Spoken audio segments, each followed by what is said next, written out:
Serikali nene kwa oyu nende kuminukilia kuseuya mutandao wa matukwa ula kwithi wa uithiana uthukomi wa thukomi onthe ma serikali na wikwatiwe kwambia kuthukoma kuma mwaini wa 10 mwakani uombulwa ni minista muveani wa uthukomi kwa mwenenthi Geoffrey Ruku ula wetakana mutandao withiwa wa kumanya masaa ala thukomi ma serikali mavika na kuma wiani na ivinda yo ya kuthi uthiomwoni ni kana kwa ile uthukomi wa serikali na mituo ya thukomi kwa ila Ben Musau nukueleza.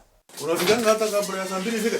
Yes. Ainene akuya kauntini ya Embu minista muveani wa uthukumi wa mwenenthi Geoffrey Ruku. Wewe in charge hapa? Yes sir. Na naona unarauka mapema. Mawera serikali taikwitha hivi wa mutandao mwa wa kumulika uthukumi wa thukumi maofisini kivathukanio ba Kenya kufikia mwaini wa 10.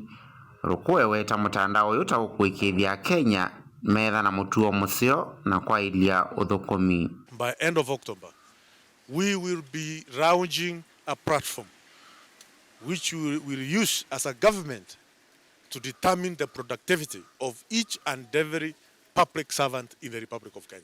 Tunaregalega sana in most of the government critical institutions, and we have to push people to change. And myself as a Minister of Public Service, I'm going to do exactly that. We are going to push every government office to do what it's supposed to do. Because President of the Republic of Kenya is saying every Kenyan must be served properly. Public service delivery is extremely important. Kuyanana na Rukuni kana mutandao yu wikwatiwa kusiasia masala thukumimia wivika wiani masala mekuma aluka wiani na vinda ila meuthio muone kana leave ndulo kweta ukuweta uthei uthukumini na kukitana na sieko sia kutia na kuselewa mawiani kwa thukumi ma serikali. My people are very busy at the moment working on an application, working on a platform, a digital platform which will tell us whether you are at your workstation at the required time, whether you are doing what is required, whether you're on leave, whether you're on training.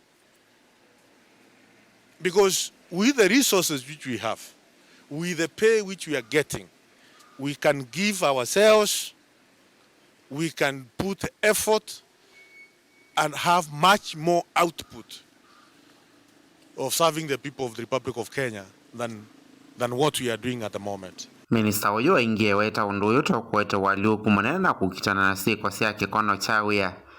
Ayikithia serikali tayeyumite kwambati wango sia uthukumi kwi mwenenthi. But the President of the Republic of Kenya is asking us, those who are in public service, please, we must work hard.